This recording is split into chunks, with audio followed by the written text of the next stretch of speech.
In today's episode of Release Radar, we take a look at the LG 34GN850-B 34-inch 21x9 Ultra-Year Curved QHD 3440x1440 Ultrawide Gaming Monitor.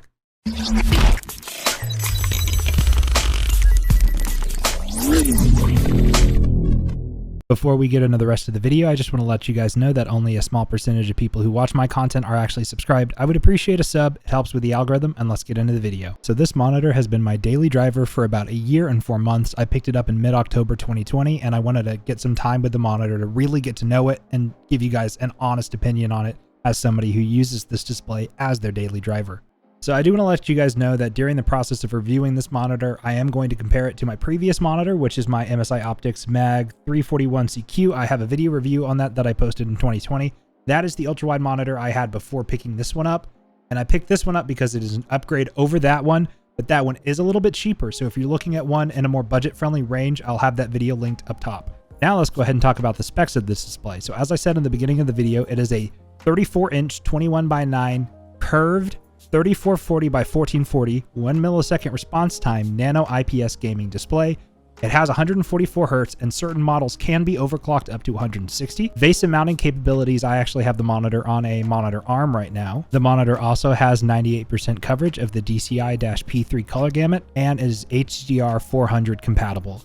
In terms of I/O on the back of the display, we have one USB 3.0 pass-through input, two USB 3.0 pass-through outputs, a display port 1.4, two HDMI 2.1s, a headphone jack, and your power cable connector. The display weighs about 16.76 pounds, and it feels like it's very, very well built. I have zero complaints about the build quality whatsoever. The monitor does require an external power brick, which is kind of annoying, but you can just do what I did and mount it to the bottom of your desk, and it's just completely out of the way. And compared to my old ultrawide monitor that had no VESA support locally, was only 100 Hz, had an 8 millisecond response time. It did have an internal power brick, but also had no headphone jack. I really like the features on this monitor compared to my old one. Now we're going to take a look at backlight bleed on this display. If you don't know what that is, it's where you can see the lights emitting from inside the panel on the monitor on an all black image. And in an all best case scenario, that would be OLED technology. OLED does have the best kind of backlight bleed in the business, and this display is not OLED. So there is going to be some backlight bleed. So let's just go ahead and take a look at what it looks like on this display right now. Now keep in mind I have a bunch of RGB devices on in the room, but the backlight bleed on this display on camera looks pretty bad, but I can tell you as somebody who uses this in person, it honestly doesn't look that bad. Now what this does tell me is I need to go clean my monitor, so I'm going to go do that and get back to the rest of the video, but the backlight bleed honestly doesn't look that bad. It could be better, but it's not horrible. Now I'm going to navigate through the menus on this monitor. So the first thing that you have as an option are your display modes. And let's just go ahead and go over all of those right now. There is a Gamer 1, Gamer 2, FPS, RTS, Vivid, Reader, HDR effect, and sRGB. So let's take a look at those right now.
The next menu in the menu system is Game Adjust, where you can adjust your 1 millisecond motion blur reduction, FreeSync, black stabilizer, response time, crosshairs, and game reset. So let's go ahead and take a look at the crosshairs that this monitor offers.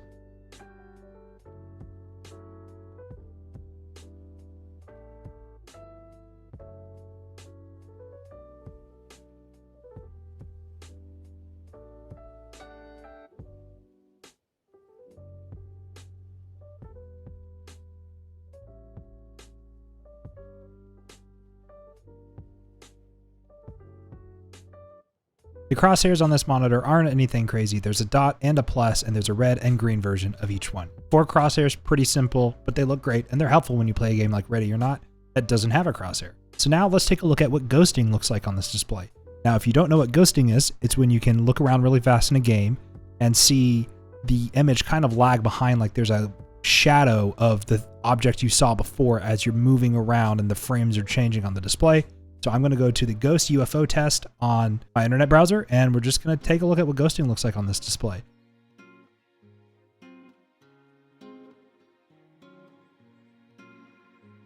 And as you can tell by the UFO test, ghosting is really not a problem on this monitor whatsoever. I've never experienced any, and all of my frame transitions are pretty smooth. And I play most of my games at my monitor's native refresh rate, which is 144 Hz on this display. I personally absolutely love this monitor. I use it every single day. I've been using it for almost a year and 6 months. I have had 0 problems with it. I have not experienced any dead pixels. I'm going to knock on wood after saying that. The refresh rate's been super smooth, no ghosting. My entire experience with this display has been awesome.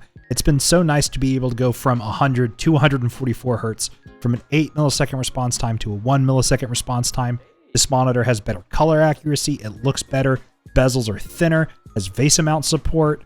I just think this monitor is a huge upgrade over the one that I had before, but it also costs quite a bit more than the one I had before.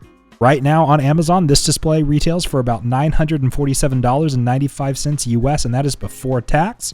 And if you do not have Amazon Prime, that is before shipping. So do keep that in mind if you're looking at getting this display off of Amazon.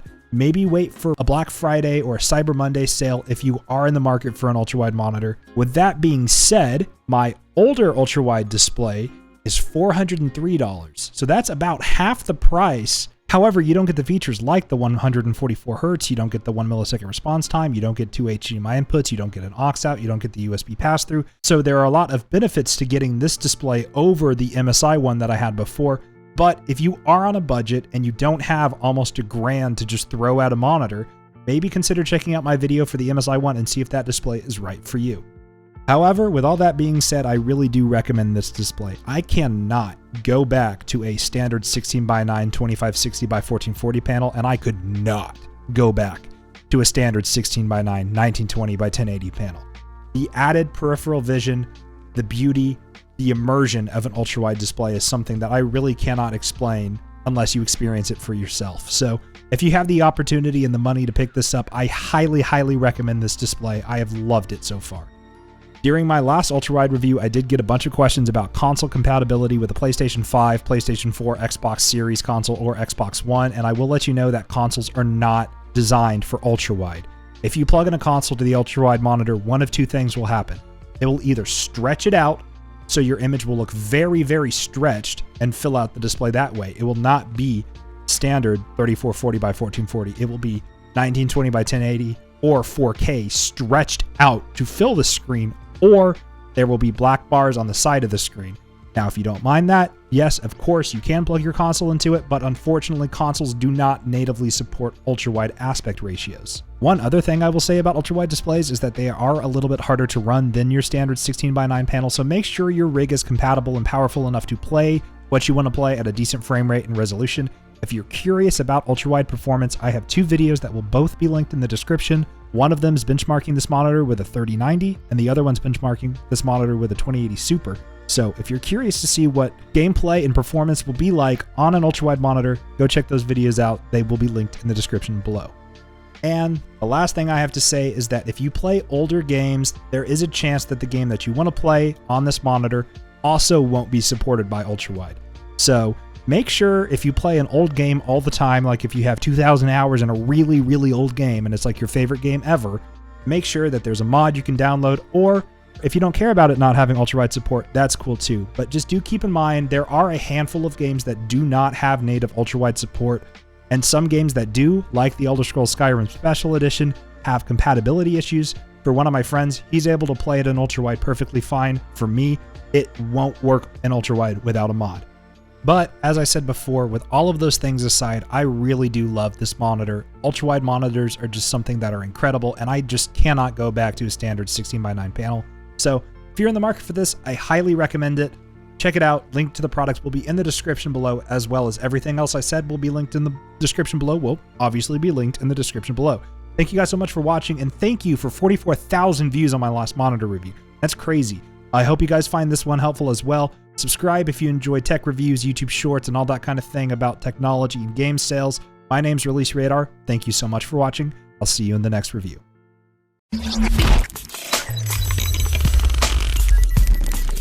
Ready.